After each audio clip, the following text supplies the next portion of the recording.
is Chris. And I'm Sarah. We are here with our first episode of our podcast, On Mission with Mindis. Yeah, it's an exciting thing. Chris and I have been praying, and planning for it for a long time. So we are really excited. And we are doing it with a big burden in our heart and something that we really see is missing. And we hope God would use this platform to help us. Our vision is to understand the Bible and also learn how to apply it. Because I think we all struggle with it very deeply, and we truly believe, Chris and I, that how we understand who God is and what the scripture says about God and humanity is what shapes us as individuals. Absolutely. And of course, then we need to apply what we learn, and usually that's a hard disconnect. And the goal is, as we do this, that we would be transformed individuals, transformed families, Yes. and transformed. Communities. It starts with the person, Yes. and then it grows out. So that's our hope with what we're doing. Chris, I'm sure a lot of people would want to know who we are. Yes. Apart from just Chris and Sarah, Mindy, that's our, that's the whole reason it's On Mission with the Mindis. Yeah. Tell me a little bit about who you are. Where were you born? What was life like? A little bit about your upbringing. I would categorize myself as a millennial, born in Vizag, and mom, dad, and one elder brother. And we are a nice little 4 individual family. And dad, by occupation, he was a chemical engineer, and he was working for a government enterprise for almost 24 years. And we were engineers' kids. Dad had a couple of transfers to Orissa, and then we had to move to Rajasthan. So we lived there for about a year. And then finally, we moved down to Vizag again. There's a specific reason why we moved back from Rajasthan to Vizag, southeast of India. The reason was my dad, he wanted to be in a full-time ministry. And this was when I was in 8th grade. Wow, very young. Yeah.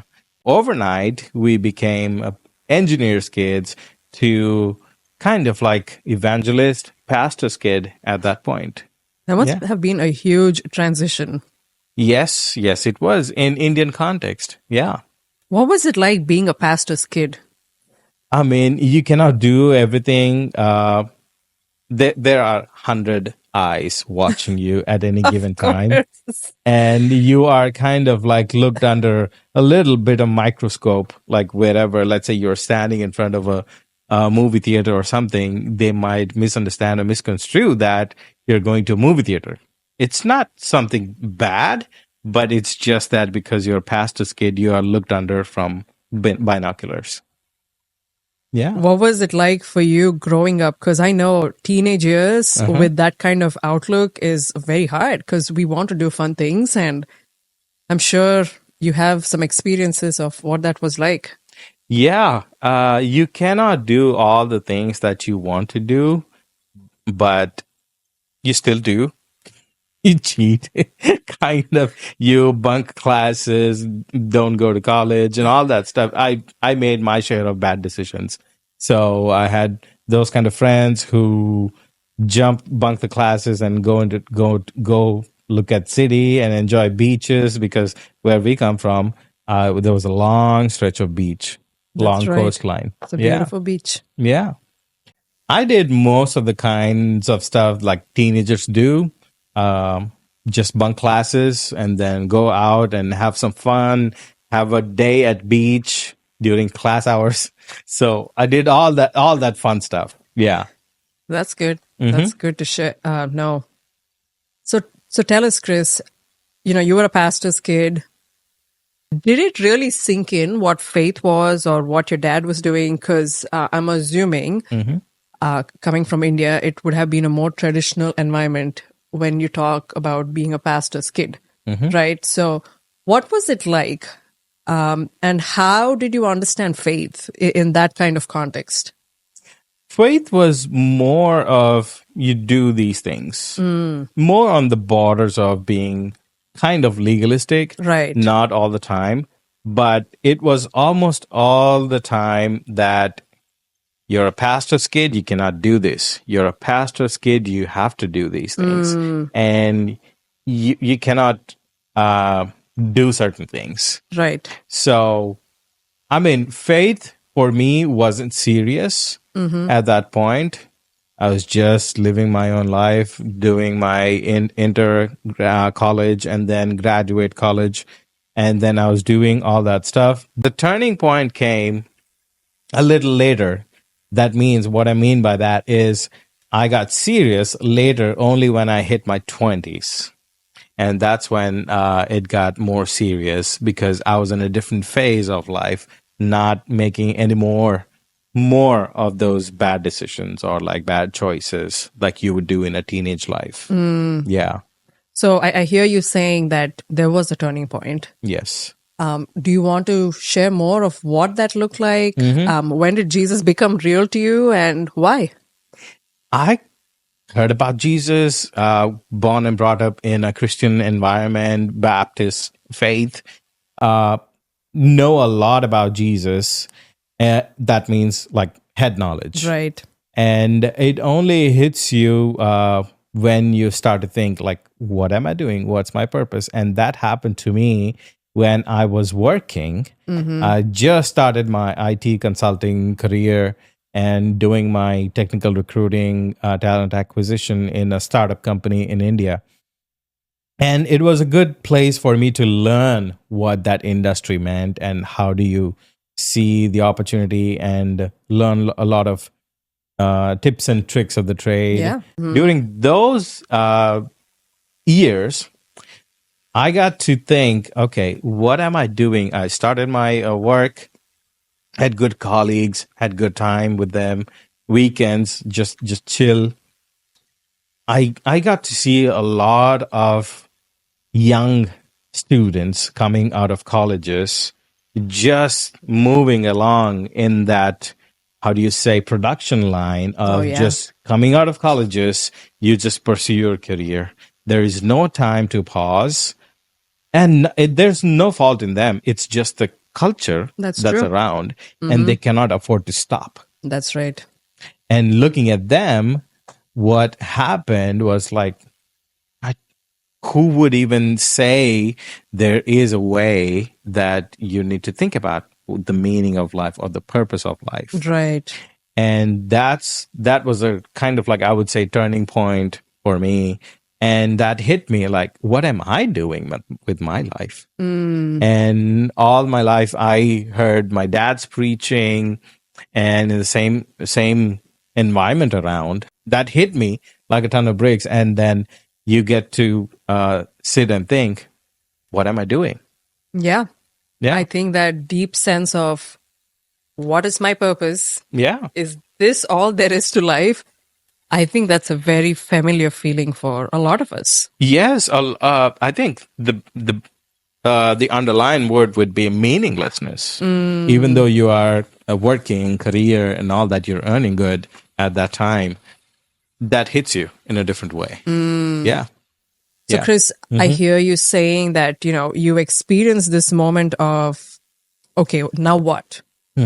Right. And also, I think that was kind of an intersection of your cultural environment, but also your inner being where, God's Spirit was pushing a button inside saying, Yeah. you need to think more. So what did you do with that feeling? Because I'm sure you would have wrestled with it. And then what was the outcome? Yeah. It took a while for me to understand where to start. And even try to, let's say when I open a Bible, it was hard. I never paid a serious attention to how to read a Bible. All I heard was like my dad saying, or anybody elder saying, read Bible, couple of chapters every day, Yes. But you don't have a context. You don't know how to understand the scripture at that point. And it hit me like, I need to understand how to read Bible, need to Right. get biblical exposure. And that was the thing. And that was the moment or impetus, I would say, to even start looking for colleges to study. And that's why I started looking college overseas. Okay. And that's when my journey started, even to see colleges here and then end up in East Texas. Wow. East Texas. East Texas.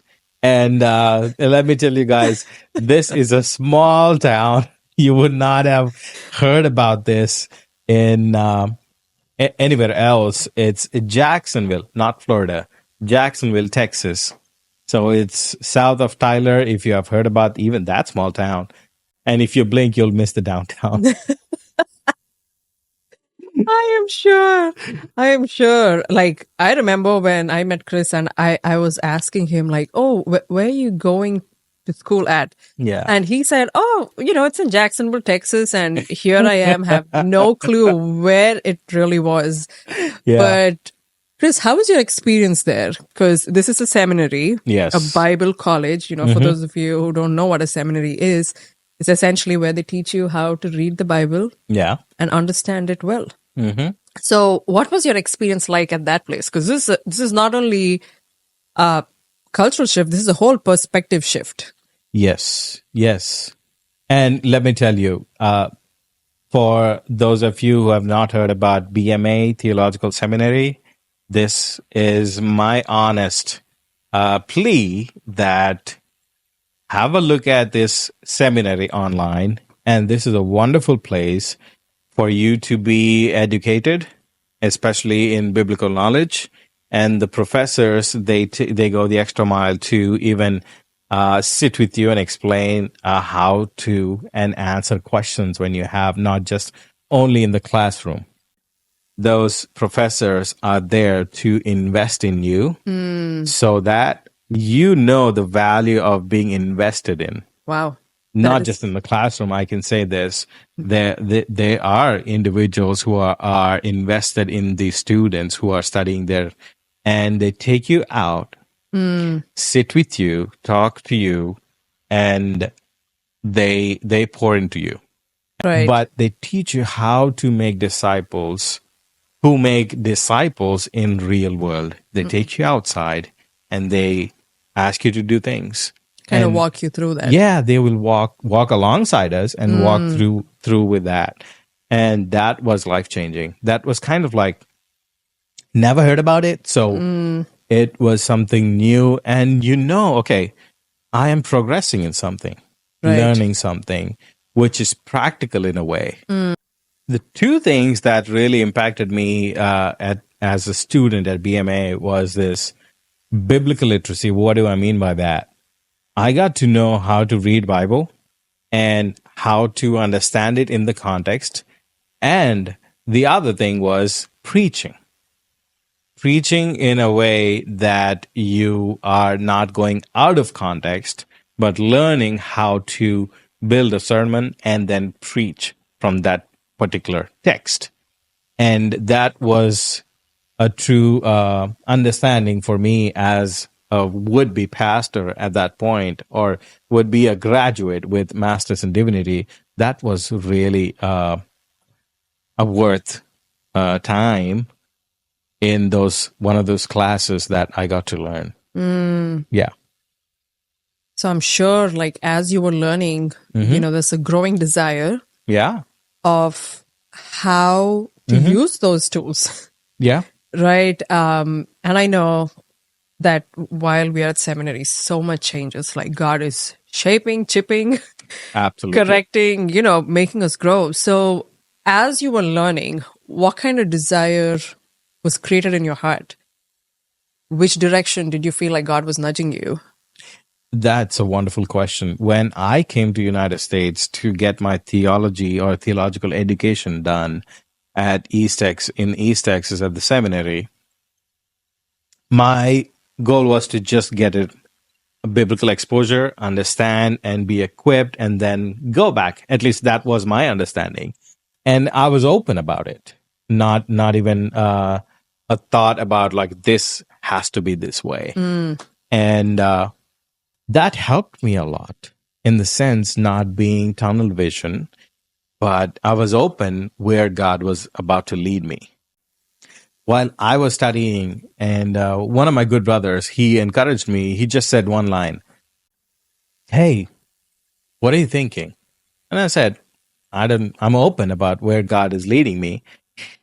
And he just said, why don't you think about a lot of your people who are coming over here to even for other jobs or any other purpose? Yeah. There are a lot of people who are coming so that you can be here and you have the same passion to reach out to your people back in India, but your people are coming here. Why didn't you think about it? Wow. Yeah. That's And true. it was like a kind of like a light bulb. I never thought about it, but he just encouraged me to think and pray about it. And that's what happened. And it took a year and a half.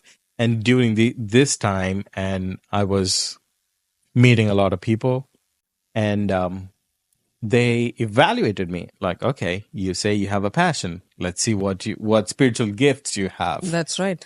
And those questionnaires and the process, it takes time. That's And true. God led me through those moments too. And finally they asked me like, we see your passion, you're gifted with certain spiritual gifts, evangelism, shepherding, and pastoring. Those were the kind of like top three for me. And they asked like, where do you want to serve, or where is God leading you? And that was the moment when I started praying for God, where do you want me to go? So the reason I was meeting with a lot of these pastors and individuals in this area, North Austin, was to plant a church. What do I mean by that? To start a church by being in the community and then knowing people here and then seeing their need, and also the people that are in this context of North Austin, so that we can reach them effectively. And that Right. was the plan, to start a church down the line. During my seminary years in 2016, 17, I got to meet my beautiful wife, and we got to know, we had the privilege, even though it's a traditional That's wedding right. setting. I got to know her for at least, we got met a couple of times in 2 years, and then got engaged in India, and then we got married. And we have two kids now. Yeah. One is about to be 5 this April, Yep. and the other one is about 16 months. So we are blessed with two young kids. Yes. And here we are in North Austin planting a church.